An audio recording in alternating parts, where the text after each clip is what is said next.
Dread it, run from it, destiny arrives all the same. And now it's here. Or should I say, I am. Movie lovers and buzz smokers, welcome back to the new season of 5 on It.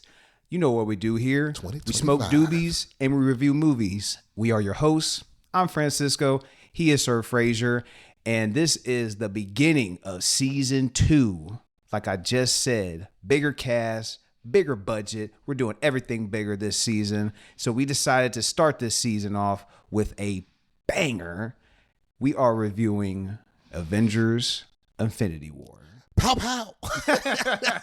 You know, it's funny, man. Right after the New Year, I spent the holidays with my family in Hawaii, and when I got back, I was thinking about the podcast, and I hit you up on text. I was like, "Yo, you feel like starting the new year with a banger?" Yes, sir. What do you say? Damn right. Well, I said Infinity War and Endgame. Yes, you guys will. We're doing Infinity War right now. Next week, you guys will receive Endgame. But if you can go back in time to our very first episode, did we post it? I'm not sure if we posted it or not, but we did a top 10 of all time, and Avengers Infinity War is on my top 10 of all time. So spoiler alert, you're definitely going to be getting a very positive review on Infinity War from me today. And it holds up very well, so I won't even keep you too long. But before we dive into all the goodies about that, Sir Frazier, what you smoking on? Man, so I'm back at it with the pen. This is Higher Cultures again. I'm a big fan of their stuff. This time I picked up Sex on the Peach. This is one of their sativa leaning cartridges, but it's got live resin as well. But yeah, man, great flavor. First time I've tried this strain. So far so good though, man. What about you? What you smoking on? I am smoking on Wedding Cake by the usual Crystal Clear. I don't drift too far away from them because I did try a new strain called Fat Panda, and literally as soon as I left the dispensary, I tried it out in the parking lot. The cartridge was clogged. Oh, and it wouldn't even work with my pen. So I was like, man, that's exactly what I get for trying to stray away, save a few dollars and cents on something else. Let me just stick with what works. I like Crystal Clear. They have a bunch of different flavors you could choose from. They always work all the time. That's what I stick with. That's what I'm smoking on. It's a bummer when you gamble and you come up snake eyes and you lose on that one. Yeah. I'm just glad that like I said, I was out in the parking lot and I decided to try it out because honestly, if you can, when you get pre-rolls and stuff like that, that shit's gonna. I mean, sometimes you get a bad batch or things like that, and that's just what you have to roll the dice on. Yeah. But with cartridges and certain things like that, you have to make sure that shit works. Yeah. Before you leave, I mean, you go out to the parking lot, you do your thing, but they always have a good return policy. You need to make sure that shit works because the last thing you want to do is get home, get comfortable, put on a good flick like Infinity War, and it turns up negative. So what you want to do is get yourself right, and get yourself right. Yeah, no, for real. As he mentioned, today we are reviewing Infinity War. It makes sense that we, youth before beauty. He's already given you a spoiler alert for his Endgame review. I guess he likes Endgame a little bit better than Infinity War. Some people can be wrong. It's up to their discretion. Listen, over the course of this episode, I'm going to change this gentleman's mind. He's sincere if deluded. That's not happening. What do you say? Your optimism is misplaced. Do it. Yo, I mean, so for those of you who haven't seen this movie, the summary for this, well, first of all, if you haven't seen it, please see this movie. Stop the podcast. If you haven't even gotten on if you're one of the Scorsese-minded people, and listen, I have tremendous respect for Scorsese. but I disagree with him heavily when it comes to comic book movies. I think that there's a lot of bad comic book movies, but there's also a lot of bad movies, period. So I mean, let's not judge a genre or a subgenre by its poorest efforts. Yeah, because that doesn't make sense. Would you say Dumb and Dumb? I don't want to go too far into this, but just quickly, let's say Dumb and Dumber. I think that is a legendary. I think a lot of people would call that a legendary comedy film. When you're holding up a top 10 of comedy films, I would say a lot of people would put Dumb and Dumber on it, or at least have the conversation of putting it on their list. Would you say like that's like cinema? Like when you're saying cinema, like he makes it sound like only like drama films or things like Schindler's List or his movies can be cinema. It's like it has to have like heart, and it's like, yeah, there's a lot of heart in this story in these movies. These two movies, the screenplay is filled with heart, among other things. So I mean, this again, I only may bring that up because I respect him immensely, Scorsese, but I completely disagree with him. And to me, these movies these are, as far as what comic books can become on screen, these two movies are crown jewels of what that can look like, extremely well executed. I mean, these are two of my favorite films ever. I mean, I just love watching these movies. I mean, I know we're kind of jumping around, but that's a long tangent. But what I'm saying is, it's worth investing time in, because these two movies are very special in my opinion, and I think you agree as well, Cisco, right? I firmly agree with that. And honestly, like, I don't want to talk too much about Endgame, but especially with these two movies, you can watch these. You don't have to know anything about the MCU movie or the MCU universe, and you can dive right into these movies, and I feel like you could still have a lot of enjoyment out of them. But if you even just take the time, just like a good series, it's like you go back and you watch the final season, maybe not the final season, because I know that got hated on. But if you watch maybe the final season of Breaking Bad, I also got to use Game of Thrones, but I know that gets shitted on. But let's say you go back and you watch a certain season, the final season or one of the final seasons, and you enjoy it, then you go back and then you're like, you get a lot of the nuance out of things. And so with like Cap picking up the hammer, you think back when Age of Ultron, when they're having that scene. Yeah. Just even Clint and his family, you realize how much of a family man he is, and you didn't even know he had a family until Age of Ultron. So like, I feel like with these two movies, you could get so much like just good cinema out of it.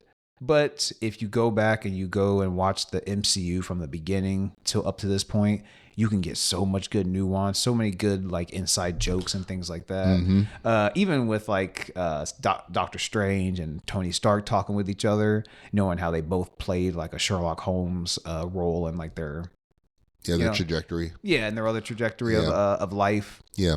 There's just so much going on, not only with these two movies, but the MCU as a whole. Yeah, there's some bad seeds. There's some bad movies.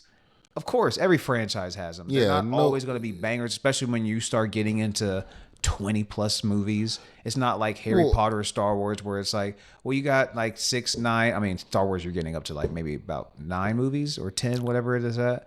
But the MCU is a franchise that has over 20 movies.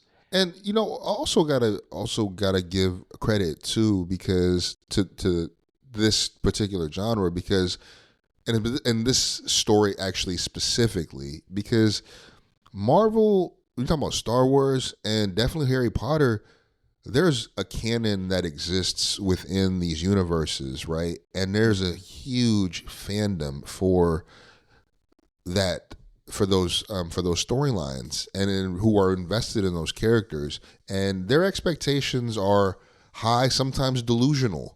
But it's so I mean, like there's a lot of pressure, I think, as they've established themselves to churn out content that's actually good, because there is like that, you raise the bar, you set such a high bar for themselves. They did, you know what I'm saying? So like now, like we need you to make good on that if you're gonna decide to tune this into a movie. But all that said, and also like quick note, like as far as like with with expectations with like the MCU, I want to say like it might be slightly under, but they're around or over averaging $1 billion a movie. So when that's not easy, and people think like, did it make $1 billion? Did it make $1 billion? Blah blah blah blah blah. They think that First is of all, just that's crazy. They That's think an it's accomplishment. easy because Marvel makes it look easy, and so when they come out and they put out a movie like, let's say from recent times, Doctor Strange, the second one, which personally I enjoy a little bit more than the first one. I know that may or may not be a hot take. Some people may agree or disagree with that. I think that might be. I think that might be a hot take for a lot of people because Yeah. I like parts of the second one, but I don't think it's better than the first one.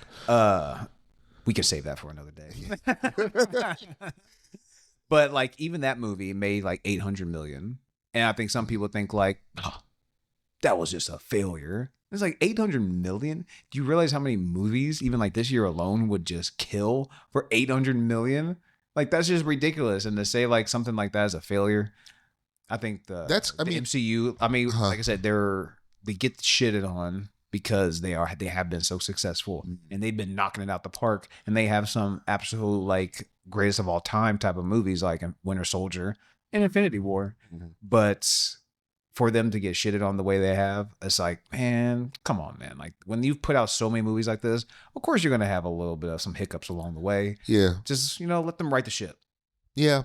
I mean, and I shoot Disney and Marvel a lot of bail because they've had some pretty unfortunate circumstances happen that weren't necessarily their fault. So on the one hand, there was the writers and actors strike. That was very disruptive. I know that had a huge impact on things. Then your lead villain, Kang, played by Jonathan Majors, has, this really public trial about him physically abusing his girlfriend or his girlfriend at the time. They ended up cutting ties with him. So that was also a pretty seismic, unforeseeable curveball that came to them, and they had to pivot. So I do shoot them some bail. As I do think that they faced some serious significant hurdles that are significant. And I definitely, that doesn't excuse some of the things that I've really been disappointed in, like She-Hulk. And just the uneven quality of the movies since. I mean, I think they did a great job with Spider-Man and Deadpool, so though I'm excluding those, and Loki. And those are phenomenal. And even that has to be associated with the passing of Chadwick Boseman. Oh, man. That puts a Wakanda Forever was a fucking excellent movie. It's still I really enjoyed that movie. Still generated a lot of revenue, but the revenue that it could have generated if he was still around. That's a great call out too. I can't believe I missed that. I heard that they're thinking about recasting the T'Challa role. Yeah. Don't know how they're going to go with the future in that. But I can't even see you right now. We're so far in the weeds. I know right now we have drifted into like current you and what they're going through. But I mean, just to put a cap on it, we don't know where they're going with the future, but they got some good wins, some recent wins. Ever since what was it? I can't think of it off the top of my head right now. But ever since he came back in the head of Disney, Bob Iger. Ever since he came back, and Bob Chapek went by the wayside, he got canned and all that type of shit because they were just pumping out trying to get quantity over quality. Yep. And now they went back. They did some reshoots on Cap. The new Captain America movie, did the reshoots on Daredevil and all that type of stuff. So I like where the MCU is going. Hopefully they turn out some good stuff. We'll see where it goes. But Infinity War, let's get into that. Yeah, so the summary for this is, the Avengers and their allies must be willing to sacrifice all in an attempt to defeat the powerful Thanos before his blitz of devastation and ruin puts an end to the universe.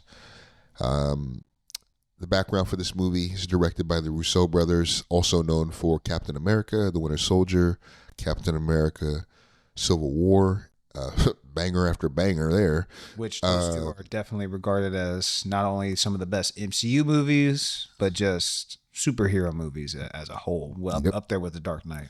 Yep. And The Gray Man. which also was a really fun movie. I really enjoyed that. I enjoyed it more than some people did. Yeah. Those two had Ryan Gosling and Chris Evans had really great screen chemistry as a protagonist antagonist. I like seeing Chris Evans as the antagonist. Had that little sleazy stash. But him in Knives Out, I think is one of the best probably that I can think of as him as a villain. Scott Pilgrim. Yeah, but you just don't get. We didn't have enough, but he was so. He was so good in that. He was very good in that.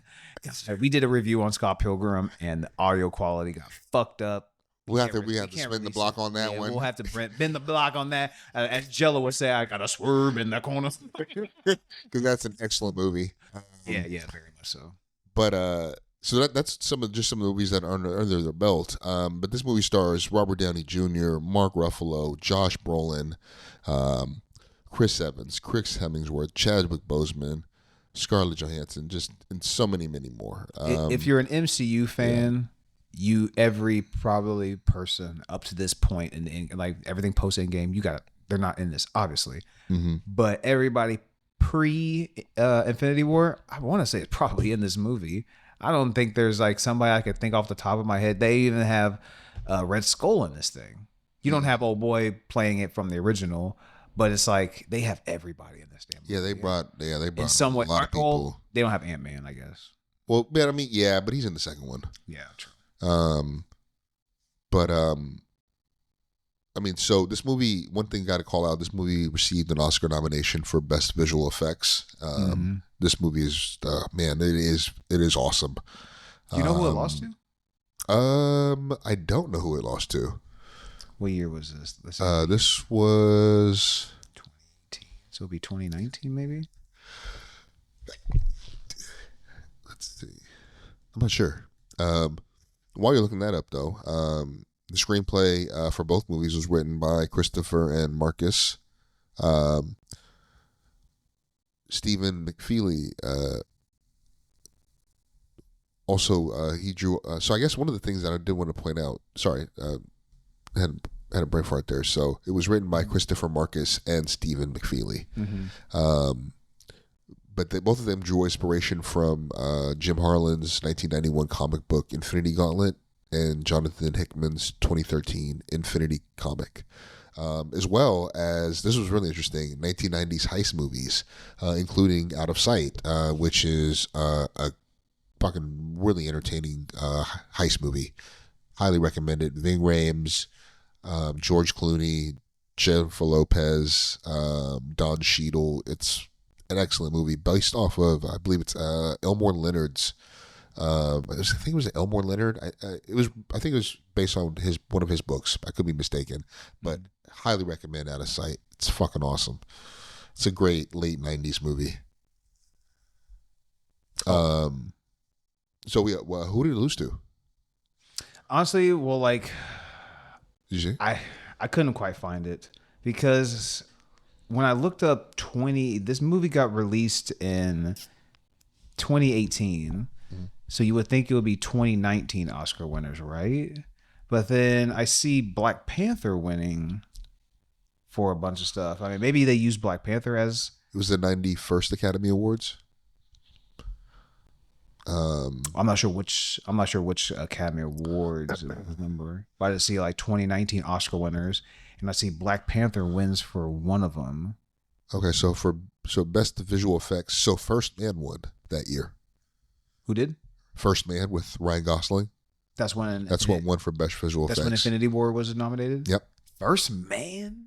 I haven't seen that movie, so I can't. I don't know too much. Yeah, I can't. I really can't. Ready Player One, that was really fun visually. I'm not surprised. Ooh, damn! Han Solo got nominated for best visual effects. That movie doesn't get enough love. That movie is actually good. I think it's not a bad movie at all. I don't know why people just fucking because haters. They probably wanted the Star Wars fans they're hard to please. They're a wild bunch. But I want to say they also shit on just because they probably wanted Harrison Ford and seeing Harrison Ford in The Force Awakens.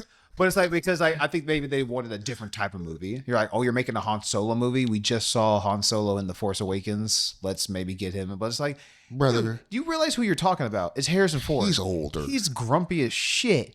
he maybe doesn't even want to play it. He only came back for Force Awakens because he said, you need to kill off my character.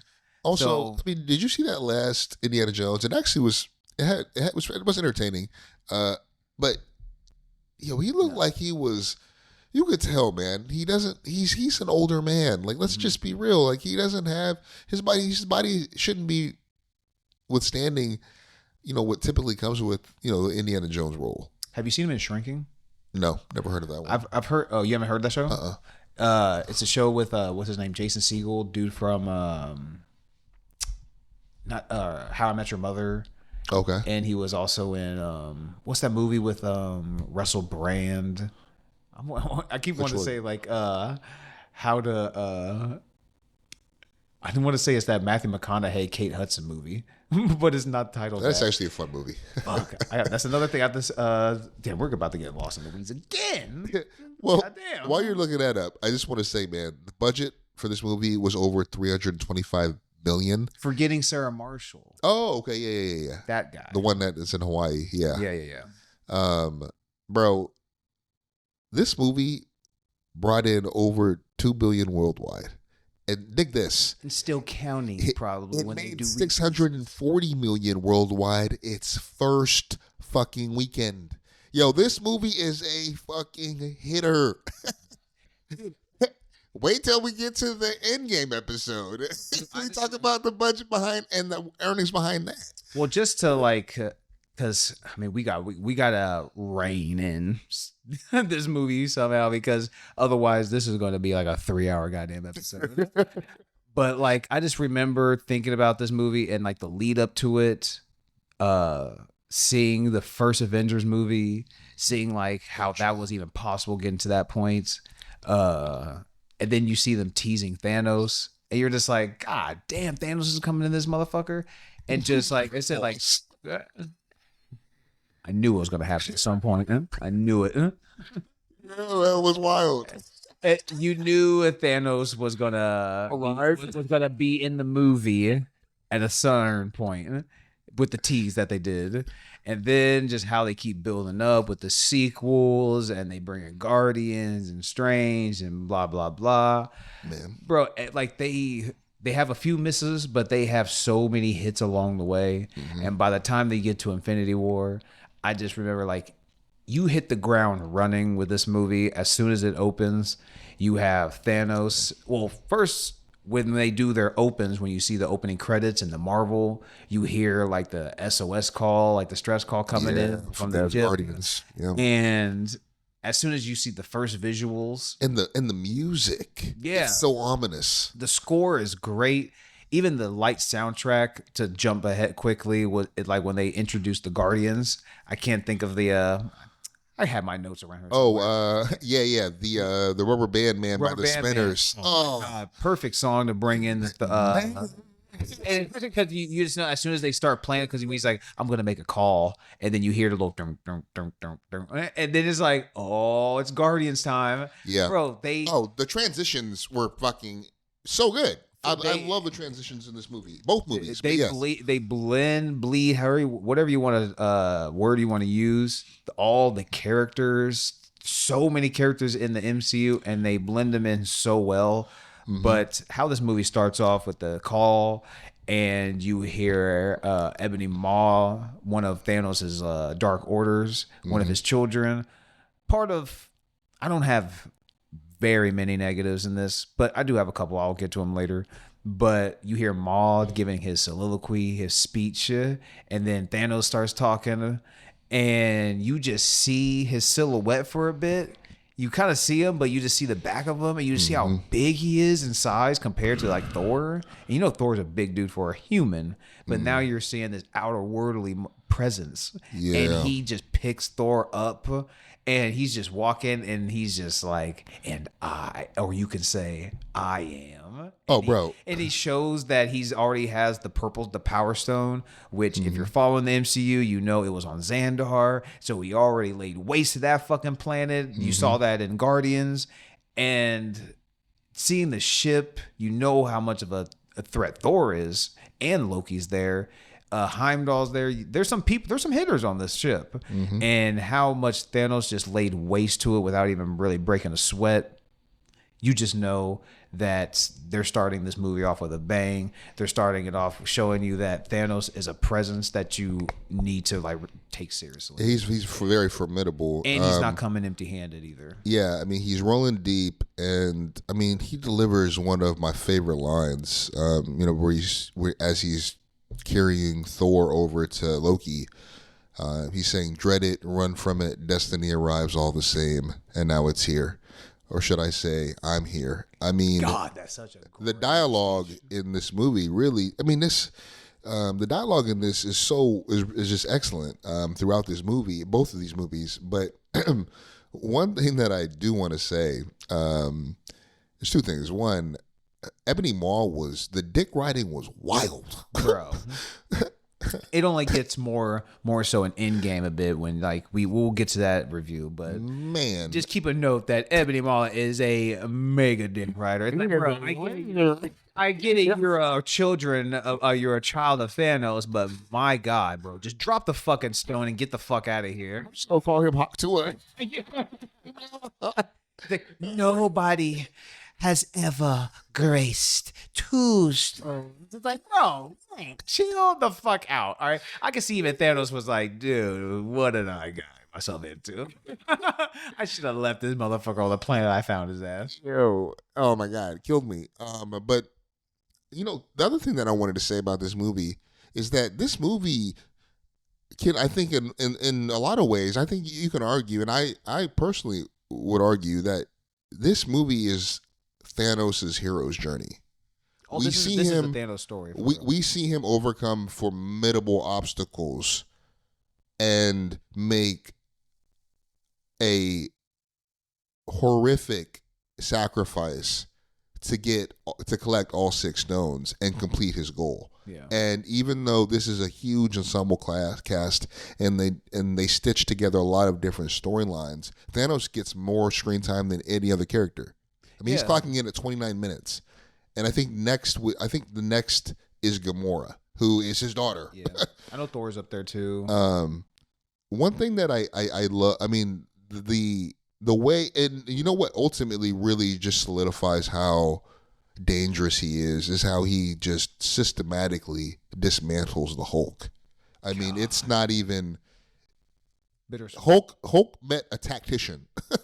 You know what I'm saying? Think Captain America squabbles, but bigger and stronger and faster. And honestly, like the only person, I wouldn't say the only, because maybe Thor knows of him, like how much of a threat Thanos is, because obviously Loki was working with him from the first Avengers movie and everything like that.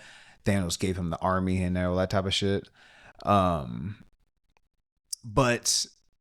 I don't, obviously he's unaware of how much of a threat he is, because that's when he's just like, we have a Hulk. Because he says it just so nonchalant, just like Robert Downey Jr. says it. I mean, it's a callback to the first Avengers, but he says it just so flippantly. Like, it's like, bro, well, we got a Hulk, so let's see what you do with this fucking beast. It's like, yeah, you think you're bad? We gonna see. Well, yeah, we'll see you bad with my beast on you. And then, bro, and I'm a huge Hulk fan, a huge Wolverine fan as well. So like when I saw Deadpool Wolverine, that little scene with Hulk and Wolverine, chef's kiss. But when he's like, we have a Hulk, and Hulk comes barreling through there like the Kool-Aid man, and he's just starts serving up motherfucking Thanos a hot sub with a fucking side piece. Bro, he starts whooping his ass. But then another one. Of course, Ebony Maw, the guzzling that he doing, let him have his fun. Like, bro, Thanos just grabs him by the wrist because he just took him by surprise. And then once Thanos realizes what the fuck's going on, he just grabs him by the wrist, punches his ass in the throat, and then Hulk lets Unleashed. off a yell like a fucking, just like a primal beast, just like a yeah. And he just starts giving him Floyd Mayweather, Muhammad Ali, Mike Tyson, whatever boxer you want to get, whatever boxer you want to use. John Jones, you want to throw in some MMA, bro? He starts piecing this motherfucker up, gives him a goddamn Hulkamania slam, and just ends him. TKOs him right then and there. And then Thor comes in with a pipe. And he whacks him, breaks the goddamn thing. Like how my mom broke the goddamn wood spoon across my ass back in the day. But he breaks that thing across Thanos. It just shows you how much of a beast Thanos is. And then after all that's said and done, Thanos Thor gets, pretty much like hemmed up again. Which kind of shows you even throughout this movie, Thanos isn't really trying to kill people. Thanos is just trying to like get to his mission. I'm not trying to really hurt anybody that don't really have to. Unnecessary people. Mm-hmm. He's gonna hurt the people like on the ship and everything because he has to get through those people. Mm-hmm. But he's not trying to unnecessarily, because there's times in this where he could have easily killed even other heroes and he doesn't. I think he's just trying to like get his mission done, do the snap, and let that go however it wants to go. Mm-hmm. But serving up Hulk, Thanos, Heimdall at least gets Thor, or not Thor, but Heimdall at least gets Hulk out of there. That's a mistake. Thor, or God, the names right now. Thanos gets Heimdall killed, stabs his ass. That's kind of like a big surprise, because going into this movie, you're just thinking like, okay, this is the big finale, possibly for the MCU. There's got to be deaths. Mm-hmm. Who's dying? You just saw Hulk get his ass whooped. Heimdall, who's not a major character, big character though, fan favorite, Idris Elba. Mm-hmm. He just got stabbed up. He uses the dark magic to send Hulk, send Hulk back to Earth. He summons the dark magic one last time. Was the Frost? The Bifrost? Yeah. Let the dark magic flow through me. Yeah. This is one of the movies that I could literally almost quote start to finish, damn near. But he does that. Loki does his thing where he tries to befriend Thanos, but then he tries to get the upper hand on him and stab him in the throat, which I feel like I thought that was going to play bigger maybe into the end game. I thought like maybe Loki was going to do some sort of switcheroo type shit, but no. He just tries to stab him and Thanos chokes and breaks his neck. And he gives out another great line when he's like, no resurrections this time, which I feel like that's also a shot to the audience, because we've seen Loki do the switcheroo death a few times. Mm-hmm. So he's telling Thor, telling Loki, but he's also telling us like, this one's dead. He ain't coming back, which is true. We've seen Loki, but it's been a different Loki, which we will get into the Endgame review. But how this movie starts with killing Heimdall, whooping Hulk's ass, killing Loki, snapping his neck, and leaving Thor for dead. Killing off damn near all of the rest of the Asgardians, dude. And he has the Power Stone and the Space Stone, bro. This movie kicked off with such a fucking bang, man. No, it does. I mean, we've talked a couple times now about Thanos' dialogue directly, and I mean, to me, those are examples of the broader point that Thanos has some of the best dialogue in this movie. His dialogue does not miss to me. It's all purposeful. It's very quotable, which tells you that it had like a lot of cultural staying power. Mm-hmm. I think the dialogue with him is great, but I mean, this scene really nicely transitions back to Earth. And speaking, to dialogue, I love the dialogue between Doctor Strange and Tony, and I love the dialogue with Stark and Parker. And that just goes to another point about, just like I was saying with Thanos about Stark. They write great dialogue for Tony Stark. Yeah, his dialogue is excellent. Mm-hmm. Like, it's either very funny, very witty, but it's very captivating. He's a very charismatic character. Mm-hmm. And when we get to Earth, he's like, I'm sorry, you giving out balloon animals? You giving out tickets to something? Yeah. What are you good for besides making balloon animals? Protecting your reality, douchebag. Did you say douchebag or asshole? Douchebag. Douchebag? Yeah, I think he said, did he say douchebag? I think he said something like that. But the dialogue between them is very funny because obviously both of them are extremely witty, very funny, and both of them have big fucking egos. Yeah. And so seeing those two kind of have their little, butt heads throughout this movie was another, it was really fun dialogue and really good scenes. Yeah, and like going back and watching this, that was definitely a standout for me, whether it was them talking on Earth or them on the ship when he's just like, who just saved your magical ass? He's like, dude, you're embarrassing me in front of the wizards. Oh, yeah. Bro, this movie does such... I wish Thor Love and Thunder would have taken a little bit of a page out of this book, but this movie also does such a great job of blending in super high stakes, but like very light and funny moments, whether it's like these moments or even like the moment with like Thor and Rocket when they're in the ship and he's like, all right, time to be a captain. Yeah. And then he's like, well, that's another great dialogue, great scene. Even Thor, Thor, I think really delivers like some great scenes in this movie. And he just talks about where he's like, well, what more can I lose? And then it's like a heavy moment, but then they let it breathe. And then Rocket just comes in with like, I can stand a lot. I can me personally. I know, man. It's so beautiful how they can just let certain things breathe just for the proper amount of time. It doesn't have to be.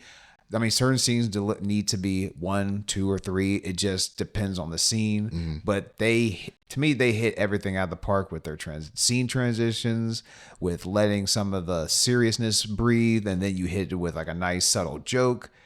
This movie does everything very well for me in that terms aspect. Yeah, like, I mean, when they get to Earth, it just gets even better. Earth is closed today. Pack it up, Squidward. Stonekeeper. You might want to put that stone in your pocket, Doc. I want to use it. Yo, opposed to. I love when Doctor Strange does his little magic things and sends up like that field above the block, so it's almost like was it concealing it. Yeah. And then he looks at Tony and he winks at gives him a little wink, like, yeah, bro. It's so fun. And then, of course, man, when Peter sees what's going on, and then his friend's like, oh, my God, we're all going to die. You know, I always keep thinking, I'm like, when I first watched it, I was like, did he say that because Peter told him to make the No, I was he like, was reacting. I was like, he was just reacting to like, reacting to the side of it. Which, like, some of those moments are also kind of like strange. It's like, Peter just goes out of that bus. Nobody notices it. It's just subtle things like that. Say that again? How like Peter, like, of course there's a distraction, but nobody ever notices that. Like, where did fucking Peter go? Yeah, except MJ. Yeah, of course. Right? She makes that. She finally makes that connection. But what was I going to say though about? I love when Peter first comes into that. Arrives at the scene. He's like, kid, where'd you come from? Field trip to MoMA. It's so good. And then he's like, hey, what's this guy's problem? He's trying to steal a necklace from a wizard. He's trying to steal a necklace from they're from outer space and they're trying to steal a necklace from a wizard. Just sum that up on the fly when all this is happening in mid-battle. It was just like, oh my God. This another reason I love this dude. The dialogue is so good. And he executes it so well. Which also, I love that about kind of comic book movies, or maybe movies in general, but very much so in comic book movies, because if you just boil it down to like certain like little stupid facts like that, it's like, yeah, it's just like, some outer space aliens came here to steal a diamond or a rock from a wizard with a necklace. It's like, it can sound so silly when you just boil it down to just like the very, very bare minimum. That is just, I don't know. When Downey can deliver those certain lines, they're still really funny. Yeah. Which I mean, I don't want to like go too deep into it, but seeing him, how he's going to come back as Doctor Doom, I'm very interested to see how that happens. Yeah. Coming back and watching him as Tony Stark and everything, I'm very interested to see how they do him as Doctor Doom and how they just do everything with it, whether they make him where everybody recognizes him as Tony, or if they just treat him as a completely different character. I'm interested to see where they go with it. Yeah, I did not like this casting choice. However, Disney's earned my trust when it comes to working with Robert Downey Jr. Yeah. So And the Russos. I definitely am not cynical about it. I don't know. I just I love the way that we sent him off in the sunset. It was such a really I'm not going to talk about it. It's like I thought that they closed the loop on him within the universe in a really endearing way. Mm-hmm. And I was like, come on, you guys are going to, there's nobody else for real. Come on now. I'm not going to hate on it because if Feige's in charge and he's got all the power now again, like he used to, and we got the Russo brothers, Robert Downey, Chris Evans coming back, all this other stuff about Doomsday. If that's all true, it's all true. But I don't have anything to hate on it. So until it comes out, until it's bad, then I will make my review known. But until then, I'll still support it. But I do definitely agree. If I was in charge, I wouldn't have went that route. I definitely would have went somebody different. But we'll see. We'll see how it goes. Here's the thing: if you okay, fair enough. And like I said, I'm keeping an open mind. But this is the thing, though, for people who are supporting this and right behind it, I sure hope you kept that same energy when they brought back the Black Widow after she had died and released that movie, because that's a fucking good movie. And that movie doesn't get enough love because it is a very entertaining movie. But people were like, oh, well, she's already dead. Well, motherfucker, they brought this dead motherfucker back. Okay, so it depends on how they do it. Hey, but here's the thing, though. I'm saying I'm optimistic about them doing this because, again, I think they know how loved and how invested we've been in this character, in this actor playing within this universe. So I think they're going to act accordingly and turn out something really great. I was just my only eyebrow raise was the casting decision, because I know that there are other actors out there who could do this, and that was my only thing. And you know what I'm saying? I think they're going to do well. You know what thing that just kind of came to my head thinking about this now is when you mentioned just how it was a good send off for Iron Man, and now we're bringing Robert Downey Jr. back, and now that could potentially taint the legacy a little bit. Well, it just complicates it, I guess. Maybe they were in those shoes or in that predicament with Logan when he came back for Deadpool Wolverine, and they didn't want to desecrate the legacy of Logan and how that movie ended and everything like that. So I think they have been down that road at least a little bit, as far as you don't want to you don't want to put a bad taste in anybody's mouth as far as the send off that you gave everybody. Mm-hmm. So they've been in this position before. Hopefully they can do really well with it. No idea. There's a million ways you can take it. We'll just have to see where they go. Yeah. But just keep getting lost in the weeds.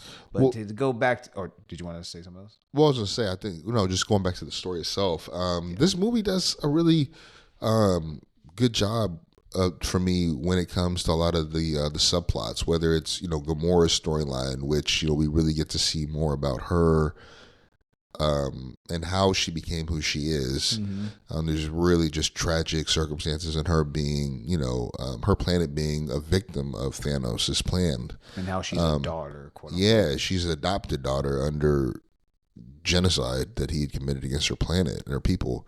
But Thor's as well, right? Wanda and Vision's, their storyline, as well as Steve Rogers. Mm-hmm. But yeah, when we get back to Earth, obviously, by this point, we're seeing something that's going to be a huge plot point throughout this movie and moving forward, which is Banner not being able to transform into the Hulk. The Hulk is refusing to come out, and so that's something that becomes a really big story point throughout this the next two movies. That's kind of a negative. But from there we also see Rogers Black Widow, Sam, they're all on the lam because they're wanted by, was it the U.S. government? They're basically labeled as criminals for their actions in Civil War. Yeah, and so that's kind of like the political backdrop to why this division between why the Avengers broke up, right? So that was a really interesting scene.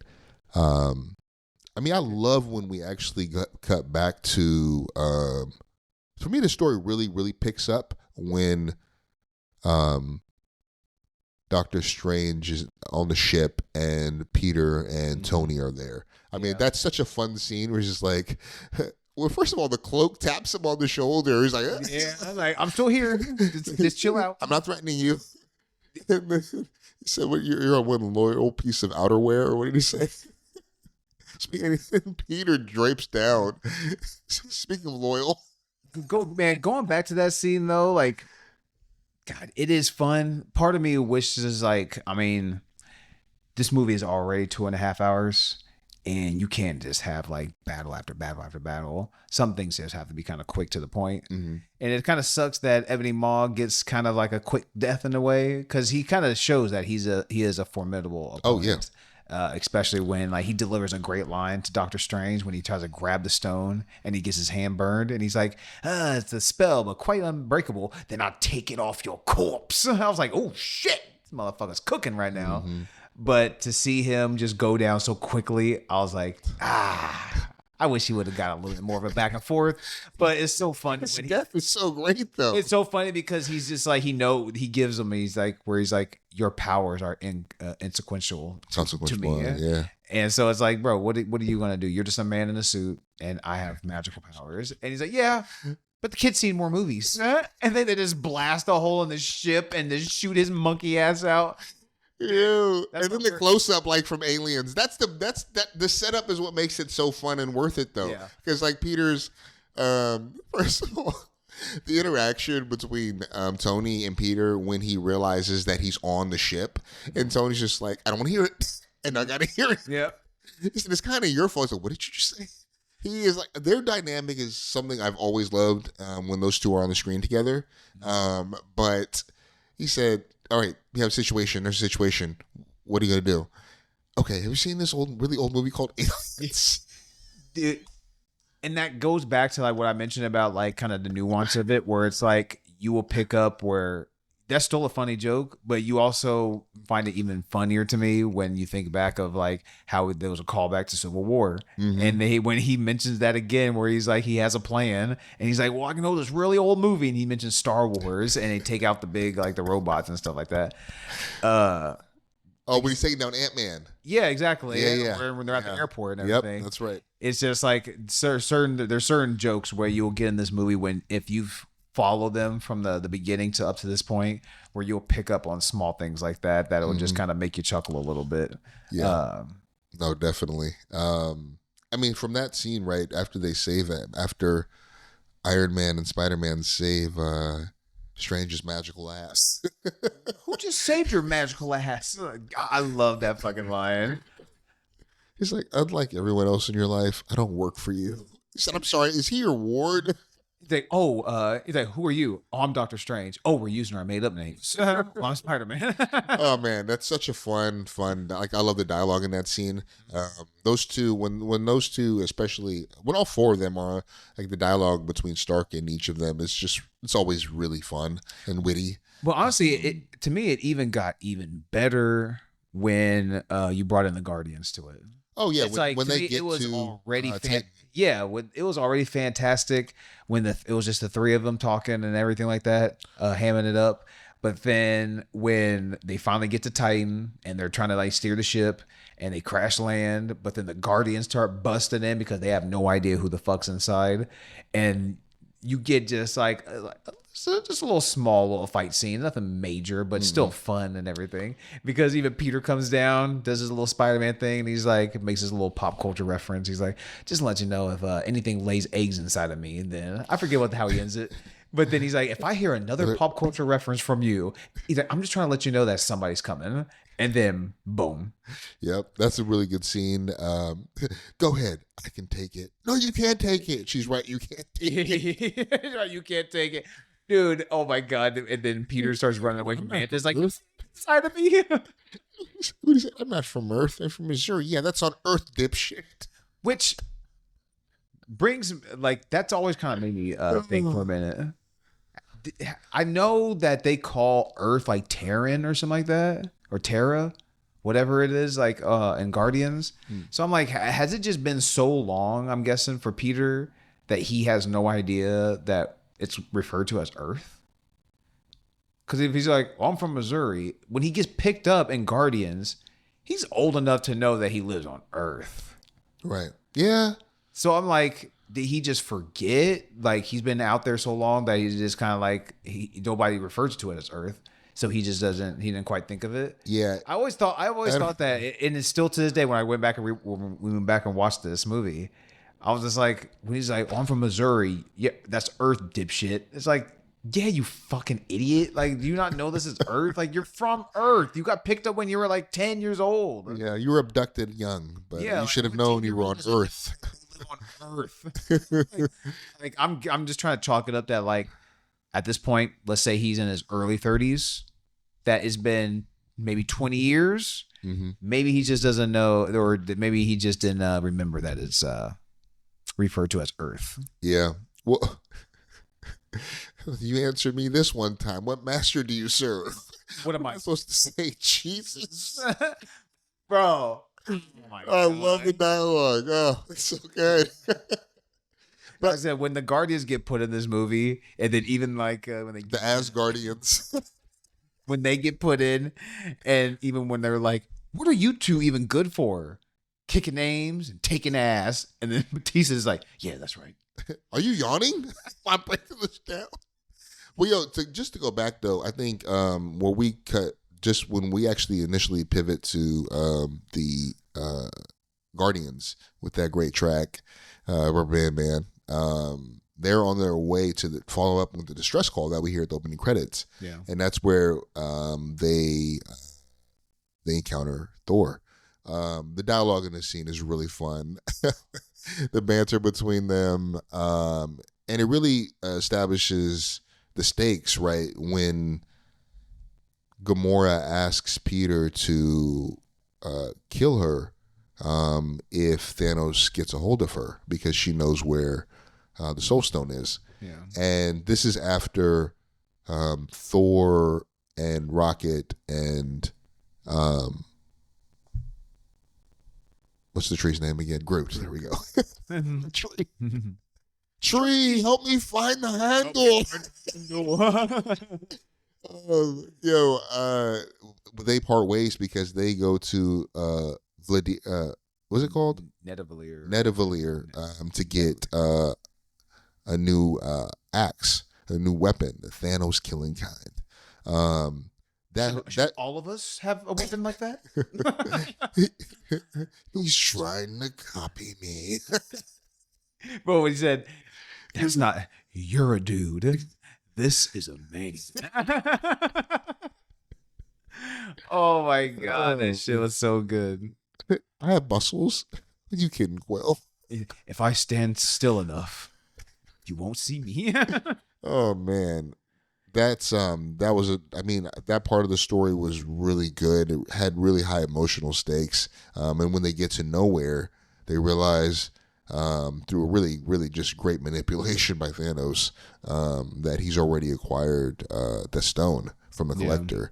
Yeah. And he knows that Gamora knows where the Soul Stone is. Yeah. And so that sets off, that's a really critical point in her storyline. To me, that's why it's like, this movie is so fantastic, where I think of this movie almost, I mean, it is a lot, every movie, you have 3 acts, you have your first, second, third, whatever. But it's like, all right, you get your first big act or your first big battle, like the ship and everything, but then like the Battle of New York. Then you get the Battle of Titan, and then you get your Battle of Wakanda. But then even sprinkled through those, you have just, like I said, moments with like Scarlett Johansson and Vision. Not Scarlett Johansson. Wanda. Wanda and Vision. Or the times with like Guardians and Iron Man and them.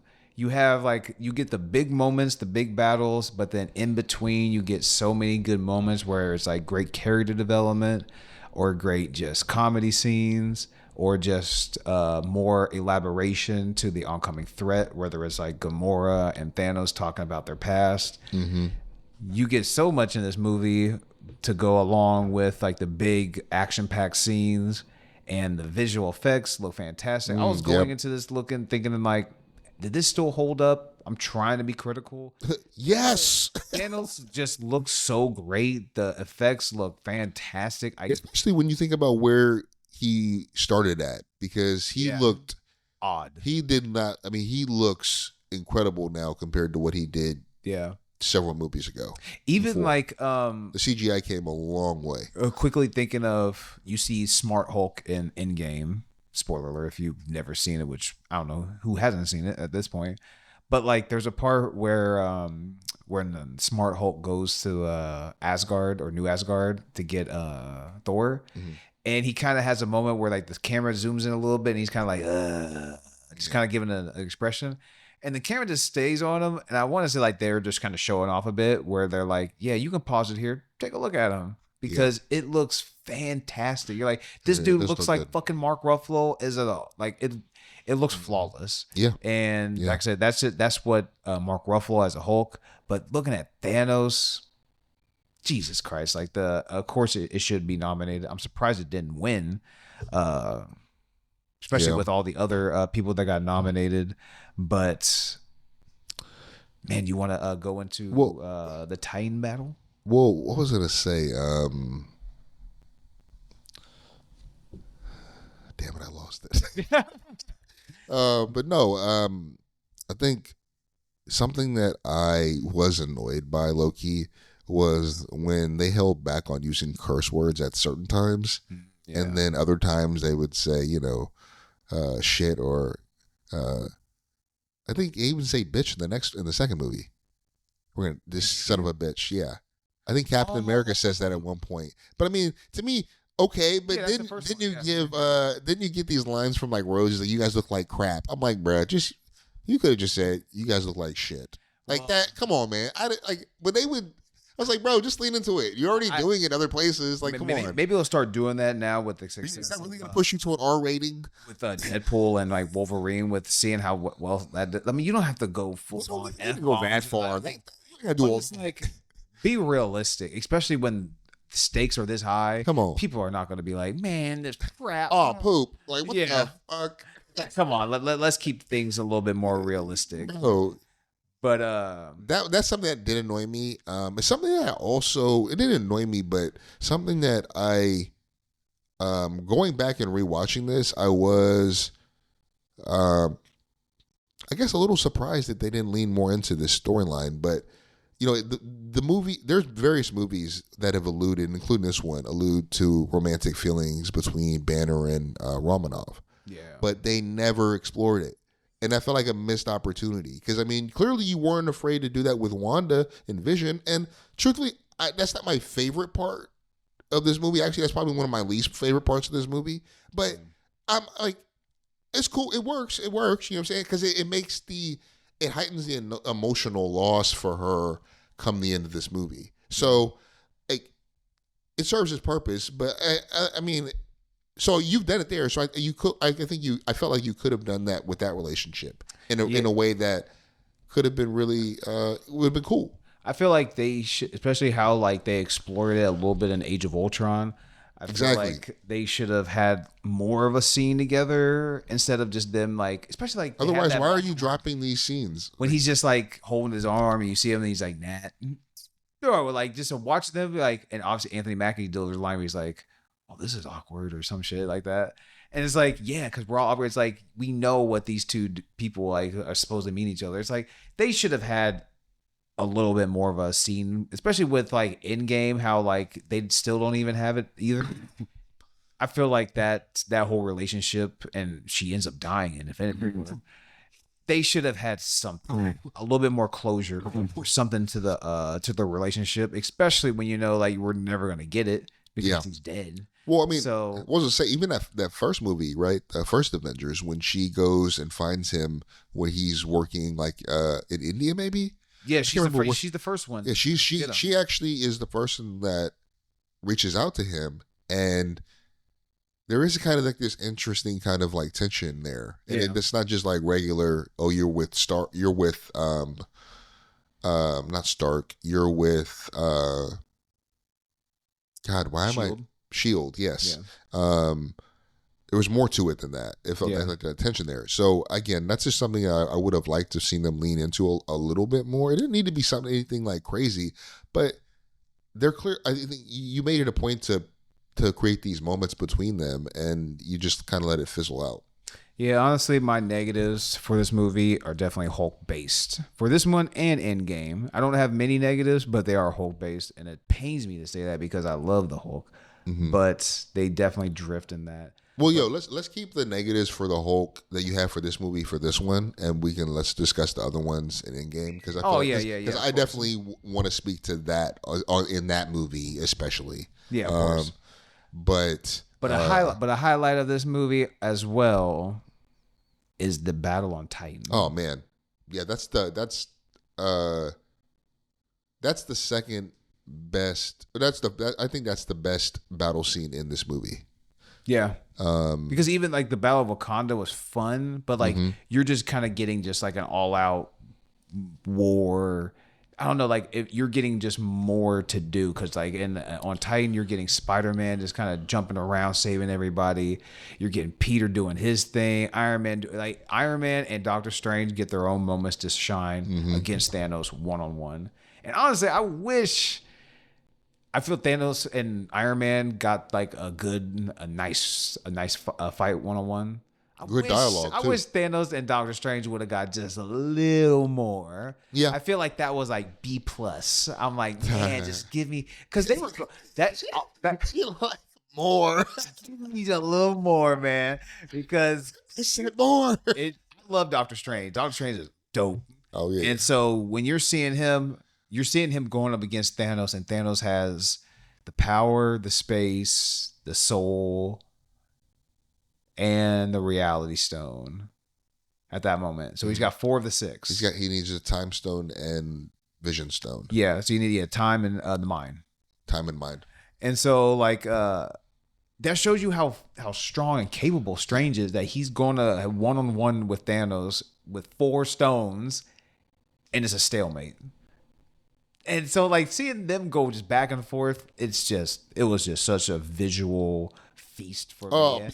Facts. It like them Strange is doing Big fucking his Ayukins in his hand. He's doing his fucking thing, and you think he's about to like, especially he's doing his little gang shit.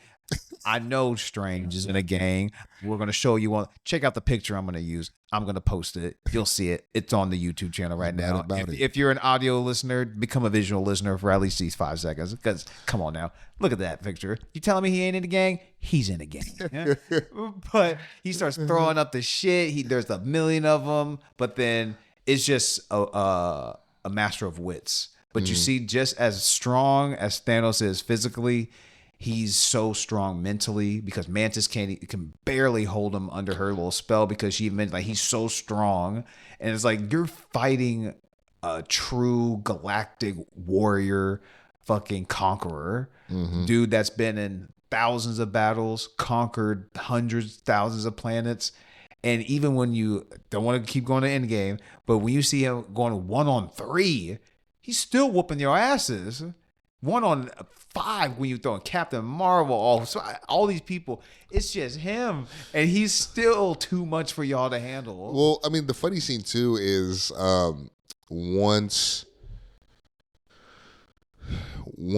he acquires the Soul Stone, he sacrifices, he kills. Sacrifices not, I mean, basically, but he kills his own daughter, and the scene leading up to that, where he is learning what is required of him to obtain the Soul Stone, he has to sacrifice that which he loves, and it is Gamora. That's who he loves. And when she realizes that, that's like a really hard scene to watch, because I mean, it's very like, you feel very much you're in that moment. You're seeing the pain in him in realizing what it cost, what him completing his mission will cost him. And for her, it's the fear, and once he gets that, boom, we jump right into Titan, and Tony's try to tell them, he said, listen, we want to get what we want from this guy. We don't want to dance. Yeah. And we really don't want to dance with this man. Even after that, like once he even gets to Wanda towards the end, when he's like, you have no idea, like the toll that the day has taken on me and things like that. Where it's like after the Soul Stone, I feel like he was just like, he leveled up. Where it's like, if I can do that, there's no turning back.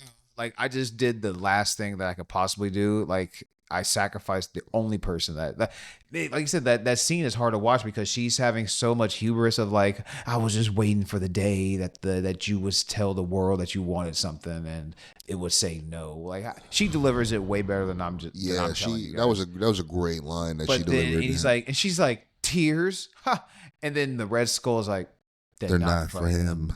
Oh, and then she starts becoming. She realizes. And then even us, I try to go back to my mind and feelings when I first watched it.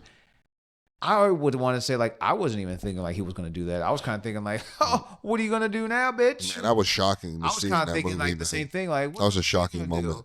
But also, I thought about this too when you go to Endgame and they have to do the time heist.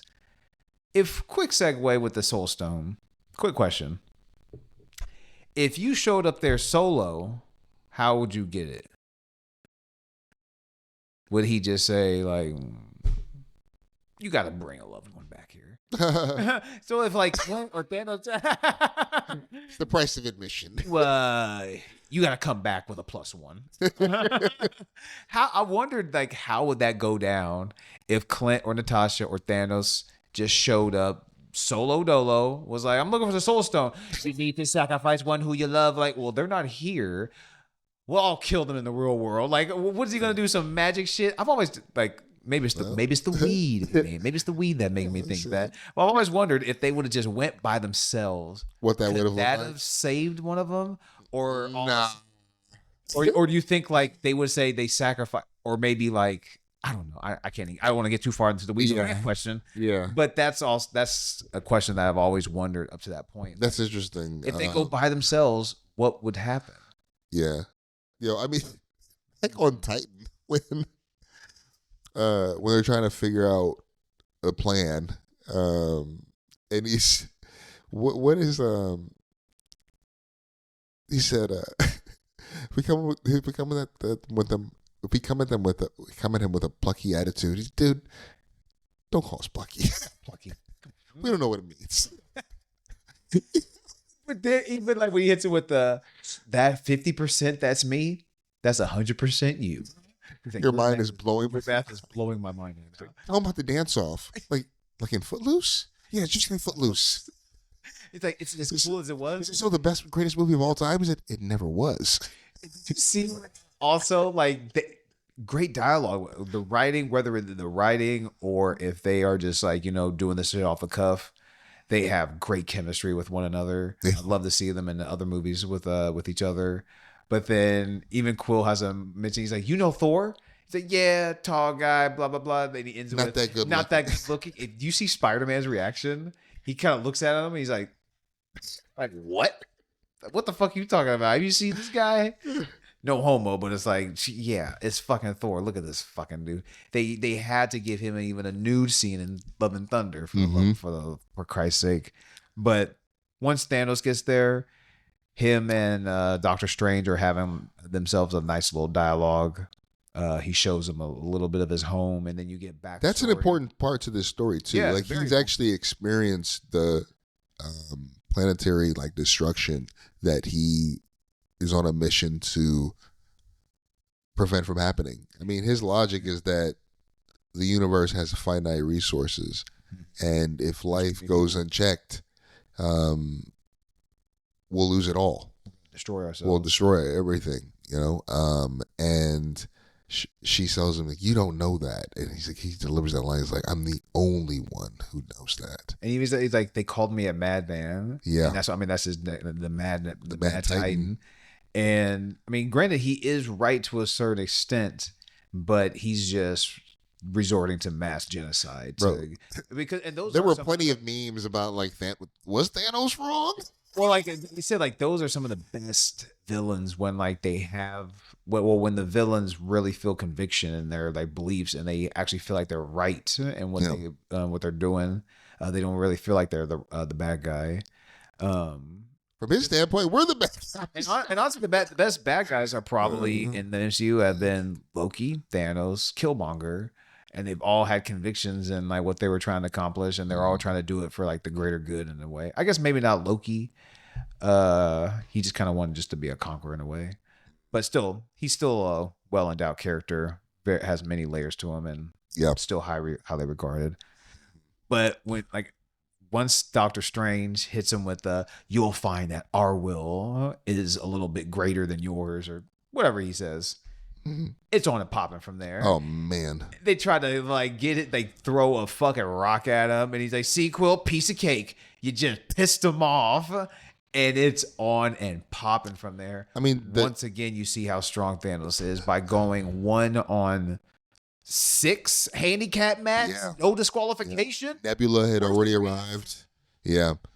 Nebula shows up, runs a fucking ship into him. You would have been a waste of parts. Oh man. Oh, that's your daughter. Yo, for real.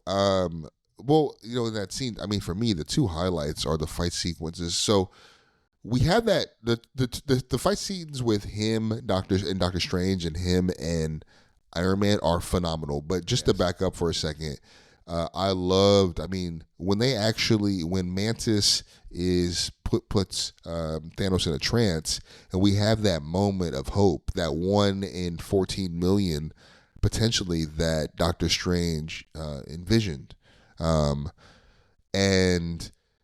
there's that glimmer of hope, like, you know, we almost have this mask off, and then we see he learns what happens to Gamora, and he loses it.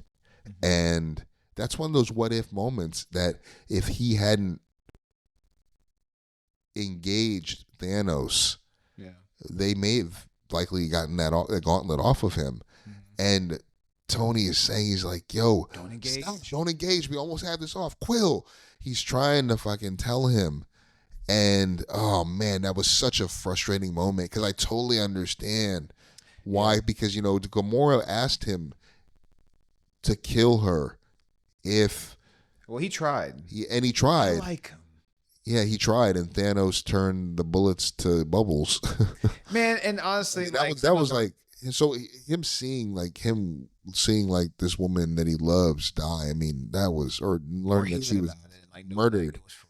Yeah, and he has that moment. He's like, I had to. He said, no, you didn't. Yeah. No, you didn't. No, you didn't. And, oh man, and really, he didn't. No, but he's just so obsessed with this goal, his mission. Yeah. Oh man. And like, you can tell, but you also know that he was in pain. Like, he didn't do that because I had to. Yeah. Oh man. Oh my God. But then he mourns. Mantis. What is this? Asshole have to mourn. I can almost quote this movie from the back. Well, dude, I mean, when fucking Thanos throws that moon at Tony. Oh my God, the visuals of that were bananas. You used to throw a moon at me. I'm gonna lose it. Stark. But like, also like, go back to like quickly. Quill, I remember after watching this when it first came out, people were just like, "Man, fucking Quill." And I mean, granted, like, yeah, it's a movie. People that are taking it overboard, it's like, bro, it's a movie. Chill. Yeah. But it's like, yeah, of course you would react like that. How would you fucking react? Even Tony, it's like, bro, you're telling me if Pepper was in that, you probably wouldn't lose it to. Bullshit. Nobody's gonna be like, oh, you just got the news that your best friend, your confidant, your wife, your husband, whoever it is, whoever you may be, Was your murdered. number one ace just got murdered, and you're supposed to just be like, all right, well, let me just like just put that in the back burner for a minute while this other thing is happening. No, like get the fuck out of here. So he had the correct reaction. He had an understandable reaction. That's better verbiage. He had an understandable reaction. It wasn't the correct reaction, but it's an understandable one. Yeah. But after that happens, that was the last hope. And even you see Spider-Man barely just pretty much get it off, and then Thanos has enough strength to just grab it by the tips, yank it back, and then once again, like I said, he's not trying to kill him because he easily could have killed him when he hits him with the Power Stone, but he just stuns him because it's like, I'm just trying to get my mission, get the fuck out of here, and I'm going to let the snap dictate if your ass stays or goes. Yeah. Which... Yeah, I mean, that is an interesting point. I mean, he wasn't out for blood against them. He just wanted to get what he wanted to get what he needed and to complete his mission. But we see how hard Tony had to work just to get a drop of blood. And he fought with his whole heart, my guy. I mean, what more do you want? Bro, he gave him some fucking some courses that I didn't know he had on the menu. Yeah. He said, I got the buffet. It's like, oh, what did you want? You want the seafood platter? Or you want the gumbo shrimp? You want some surf and turf? You didn't know we had that. But wait, there's more.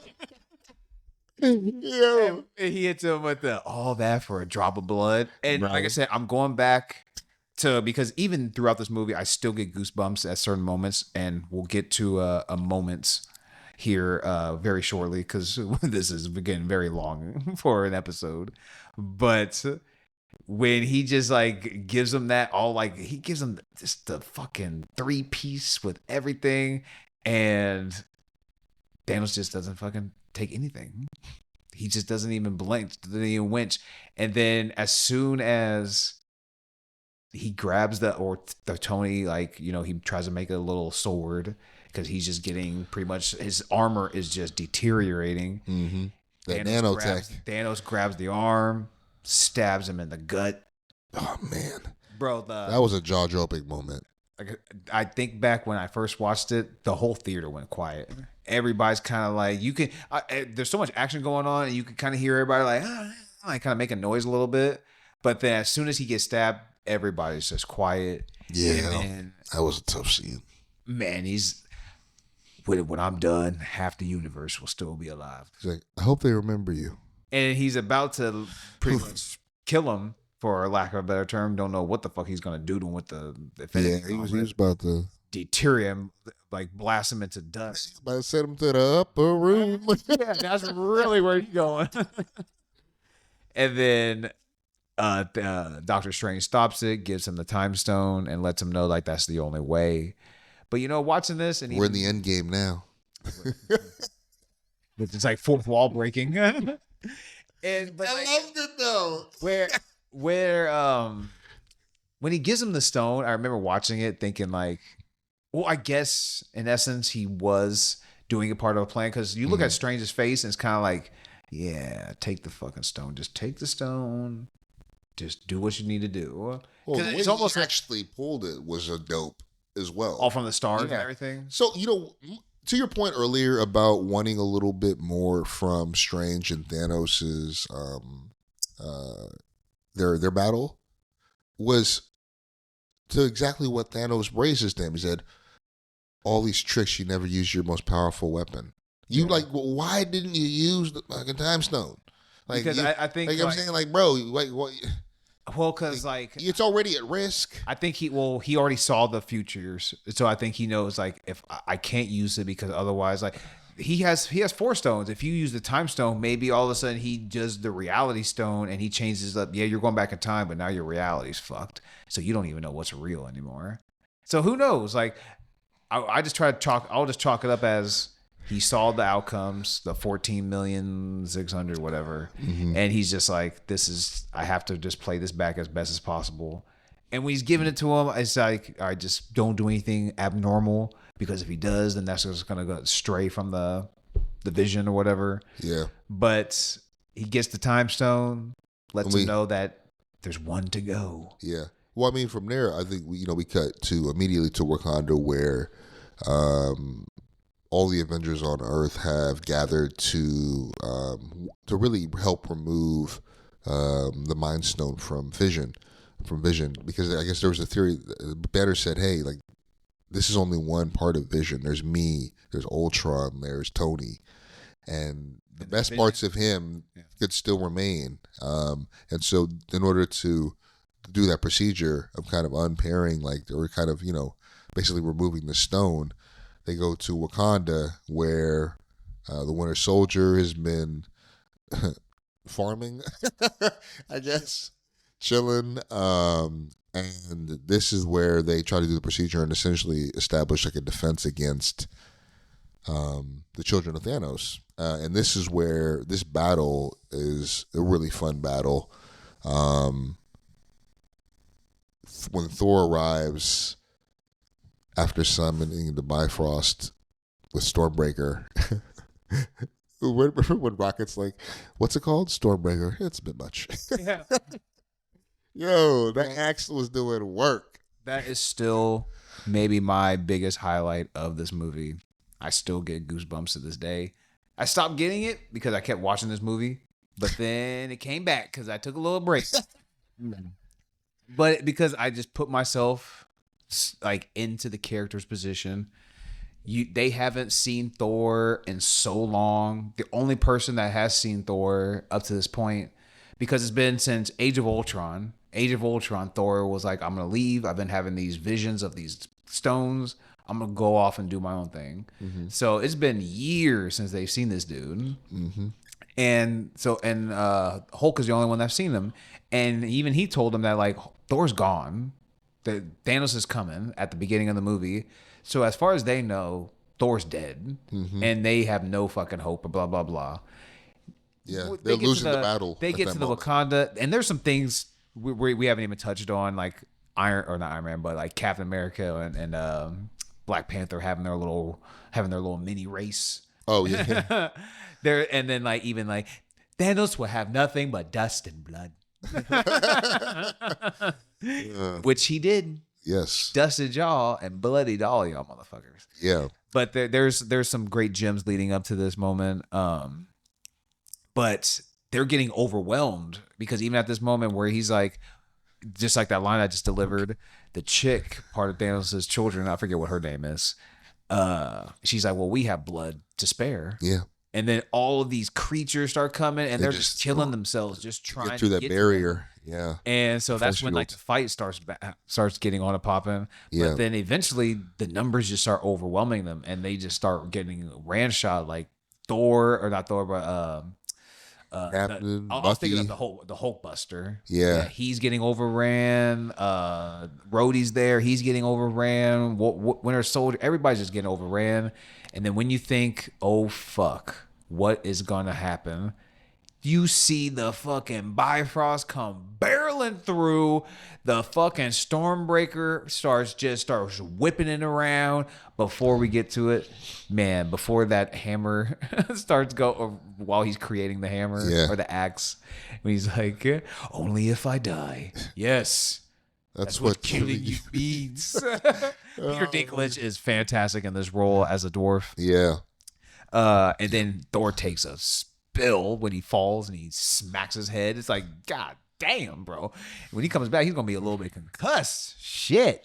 Yeah. But that Stormbreaker starts whipping it around and Thor makes an appearance, which I would just say top 3 just to appease the masses. But I would say probably one of the best superhero entrances ever. Just because of when you take in the context of the story as well. When they were just on their last battle, they haven't seen him in years. And their reaction when they're just like, oh shit, Thor's here? Yeah. And Mark and Hulk's like, ha ha, you're all screwed now? Which you all know it too, because you're like, oh, he just got an upgrade. He got a new weapon. He got he came He's here alive. with 2 dudes too. He got Groot and Rocket with him, which are my cat names. And he come in there to mean fucking business. Where is, or bring me Thanos. Old girl's making that look like shit. This motherfucker's here. I thought he was dead on the ship. Bro, what I love, so to your point, Goosebumps. Another scene that gave me that kind of vibe, or a similar vibe, was when Thanos arrives on Earth after he has all the other 5 stones. The way, the music when he walks through that portal, and just how ominous it is. That was like, oh shit, he here. even how, man, Mark Ruffalo is such a great actor. He doesn't get enough credit as far as like probably in his life in general as an actor. You don't think of him as like, one of the heavy hitters. Yeah. But man, he delivers some great lines even when Thanos arrives, because they're all just like, the wind is changing, the weather's changing, things are changing, something is not right, and Vision is like, he's here. Yeah. And everybody's kind of looking around. Cap's like, on me. You're just like, you're kind of prepared. But then once the portal will here, and then that score sets in, and then Mark's, that's him. Cap, that's him. It's like, shit. Oh, fuck. And it's now no more games. He's got 5 of the 6. There's nothing stopping him. And goes, like I've been saying it already, he's not trying to kill anybody. He could have just easily just killed him, grab the stone, get the fuck out. He's just like, nah, I don't need to kill y'all. I'm gonna let the snap. I'm gonna let the snap fate decide. I'm gonna shoot you in the rock. I'm just gonna fucking give you a right cross, Cap, or a Black Panther. Bro, he chopped the Black Panther down with that. He gave him just a fucking one hitter, Mike Tyson quitter. Bro, this motherfucker is a bully. Bro, Black Panther got hit by the purple drink. Bro, fucking Cap got one. Cap tried to, he tried to give him, which, was so funny, like with all the, when the trailer came out and people were like speculating on like, oh, the Soul Stone, what could be the Soul Stone? Blah, blah, blah, blah. And they're like, is it in Cap's eyes? His eyes look slightly orange. Bro, they thought it was in Cap, but when they killed Cap, people thought because Thanos had 3 claws on his face, they're like, Wolverine's in this movie. The fans gonna fan, exactly. But he's just going through, lays waste to the chicks, Natasha and Okoye, and then you get a beautiful scene between Vision and Scarlet Witch, and it's not my favorite romance. I take Pepper and Tony, and I take I wanted to see more of Natasha and Hulk. I wanted to see something that I was very interested in that romance. Vision and Scarlet Witch is still solid. Not my favorite. Yeah. But that was such a great scene. Those actors are fantastic. Right. They deliver it with such emotion. Scarlet Witch is so great. Elizabeth Olsen. And when you think that it couldn't get any worse, that she killed her own loved one, Thanos just reverses time and fucking rips the motherfucker out his goddamn head. Kills her right in front of her after she had to kill him. Oh my gosh, she has to see him getting killed twice. And then the way you just drop him and you see his just pale body. Pale gray body. I was like, look like Shang Tsung got him. But then as he gets all 6 and he does his fucking post-nut scream.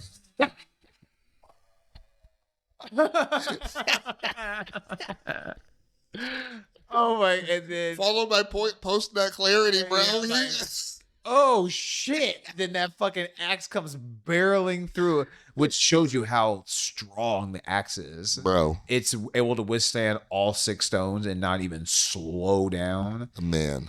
And he hits him, and then this right is another in the chest where like the effects is really shining again. You're getting an up close visual of Thanos' head, how big he is, the size, and Thor's coming up to him, putting his hands on him. Like, you can't see any sort of like, I mean, I'm not a professional. You can't see any sort of like difference in like where's like where's the effects? Where's the CGI? Where's the difference? Because it looks like he's grabbing a giant purple man's head. And they have themselves a little interaction. And watching it, you're just kind of like, for the first time, you're like, yeah, Thor, you the baddest dude. You jammed that axe in his chest, bro. And his eyeballs about to damn near pop out of his head like a stress ball. And he delivers just the final lines of the movie. Yep. You should have went for the head. Boom. Snap. Bro. And then we cut to that really sad moment where young Gamora, you know, he has that moment with her where he tells her, you know, it cost him everything. Yeah. Damn, man. That was I was like, that's a gut-wrenching moment. Which shows you, I think, remorse. It shows you like he is a complex character. They did a really good job. He didn't want to do it, but he felt so. There's a word I'm trying to think of. He felt like just like he had this calling that he had to do this. Yeah, I mean, and he has that really interesting line too with Gamora before he throws her off, where he says, "I ignored my destiny once. Yeah, I won't make that mistake again." I was kind of like, ooh, what happened the first time? Yeah. You know, but we cut right back to Earth and Thanos disappears and we see everyone just turning to ash, and we're seeing the results of his snap. And it's just, man, we see some of our favorite characters just die. Which, man, on screen when you're watching it, you're like, it's like, holy God, shit. Spider-Man, no, especially such an emotional scene between Spider-Man. But then when you take yourself out of like the emotion a little bit and you start thinking, you're like, wait a minute, this is a movie, this is billions of dollars. These movies especially Black Panther at that time, it just made $1 billion. They're like, okay, let's all not get too crazy. That's right. Because they just killed off Black Panther. Like, bro, he's coming back. You think they just got rid of $1 billion character? You're saying that very reasonably. In the moment, bro, that shit was depressing. I was like, oh, God. Bro, I was still well endowed into the nerd community where I was like, I knew what was kind of coming ahead. I was like, it hit me because I still was into the movie. But like I said, once like the movie ended, I was like, yeah, I mean, they're going to come back. I think there's gonna be a Black Panther 2. I was like, yo, what the fuck? I was like, yo, really end like this? Well, I was just surprised because they had the balls, that's why I love this movie as well. They had the balls to end on that type of note. Yeah. Everybody gets dusted, and the end. I want to say the movie ends with Cap just pretty much like saying like, "Oh God." Yeah. And it is such just like we lost. This is the first time that we've seen the Avengers actually lose. They always usually figure out a way to save the day in the end, no matter if like, even like something in Age of Ultron where like they still had a heavy toll at the end. This is a bleak movie. This is a bleak outcome. I mean, the way that this movie ends, I mean, I'm trying to think of other movies that, Seven comes to mind where it's like, holy shit. Yeah. This is horrible. Which I don't like. You don't need those type of endings all the time. You don't. But I mean, man, they are so good. It doesn't happen. I mean, I guess maybe I don't see it happen enough because I mean that's why I made that point about this movie because I can't think of many. I'm trying to think of another. I mean, The Usual Suspects, maybe that ends on like a kind of a bleak where note. the villain gets away. The villain wins. Or American Beauty, actually. Yeah, that's another one. Didn't 310 to Yuma? Didn't the bad guy get away in 310 to Yuma? No, the good guy dies. Christian Bale dies. Yeah, doesn't the bad guy get away? No, because remember he gets in the train so Christian Bale's character's family will get the money because he died and he wanted to. He recognized that he was a good man and he knew he was going to get out eventually, but he did that so that man's family would get the money. I think that was just showing you more about his principles as a man, Yeah, I can't think of like. We're way in the weeds. I can't. Again. Well, I can't think of another movie that where like like the bad guy ends. Yeah. Or like bad guy ends, but the bad guy wins. It was jarring, man, for me, and it was jarring for a lot of people in the theater where I was with. You know, I remember my sister's like, "What the hell?" Because I mean, that's the thing. I think for people who were really plugged into, or kind of reading Reddit or reading different fan takes on the direction of the movies. I think most consumers, myself included, weren't plugged in like that, and so they were experiencing that in real time without that context. Yeah, because like they also don't know about probably the next movie that's coming. They just kind of taking it one at a time. Yeah. And I want to say like they probably, in my opinion, I bet like they had everything down to the end of the movie, like written and everything, and then they had up to like Thor, and they're like, does Thor kill him, or are we gonna snap like the comic? And they're probably thinking like, I bet it was like a back and forth decision of like, should we have Thor kill him off now and we end it here, and then like we start the next set of MCU stuff, or do we have him snap and we can kind of continue for maybe a next one? I bet there was like a slight conversation on that at some point. But I'm very grateful that they decided to go with the snap. Thanos is a pop culture icon, one of the best villains that we see today. In the regard as like Darth Vader, he's up there. Even like Night King in Game of Thrones, the visual representation of him, the looming threat that they bring, the story around him, like his motives, like his how character, of how they even became evil and everything like that. It's fantastic. Most definitely. It ends on such a significant note, and it really sets it up great for the next movie. But yeah, I mean, that's we talked a lot about this movie. Quickly, you have any negatives?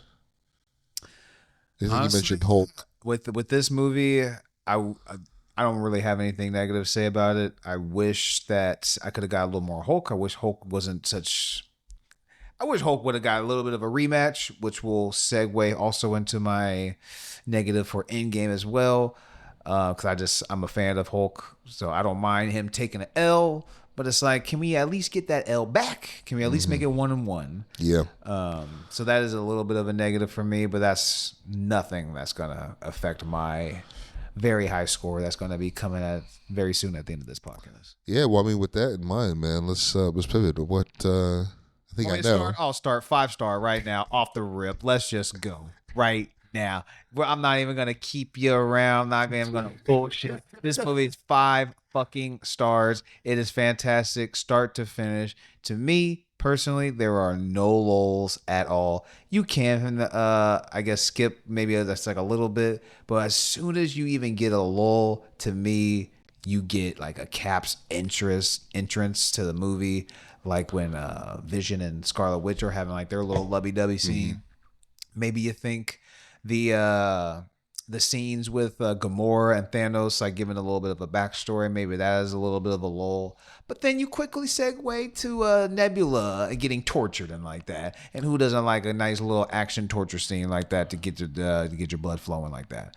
To me, this movie has everything you need in a superhero movie and more. You get great action, great drama, character death, so you have high stakes. The movie ends on a fantastic note, and it sets up a wonderful sequel. So to me, this movie's 5 stars, one of my top 10 of all time. I'll leave it at that.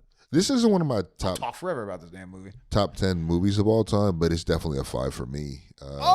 Shit! Yeah. You're giving it a 5? No, yeah, I definitely do. I thought you were going to give it like I thought you were going to lean towards like a 4 or something. No, blasphemy. I thought hell we nah. were talking earlier. I thought you were going to say like we were going to have some disagreements on this. No. I think we'll disagree. Our disagreements will really revolve around Endgame. I dig this movie. It's so much fun. I can't tell you how many times I've actually flown and just watched this when I've flown some transnational flights. Yeah. I'll throw this on it's a fun way. If you can't sleep, it's a fun way. Like shit, I can watch this. I'll gladly rewatch this.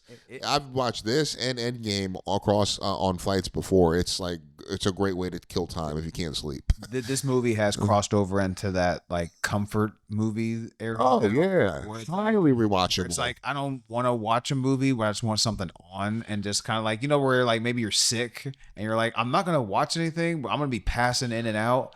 But I just want something on the screen to be playing, something nice. Yeah. This is a perfect movie because it's long as shit. It's 2.5 hours. Yeah. But it's so enjoyable. You could literally go to sleep as soon as fucking Thanos pops up on the screen. You could pass out immediately. Wake up when fucking Cap is coming on. Be like, oh shit. Yeah. What's going on? Oh, Cap's here? Let's go. Come on, Cap. Oh yeah. Pass back out. Wake up and fucking like they're in Wakanda. This movie is fantastic. I don't want to interrupt you. I'm sorry. I can keep going forever. Oh, man. No. I mean, to your point, though, I think this movie is very rewatchable. I can watch this movie at damn near any point, and I'm like, oh, shit. Okay, let me watch a little bit of this. At least a couple minutes.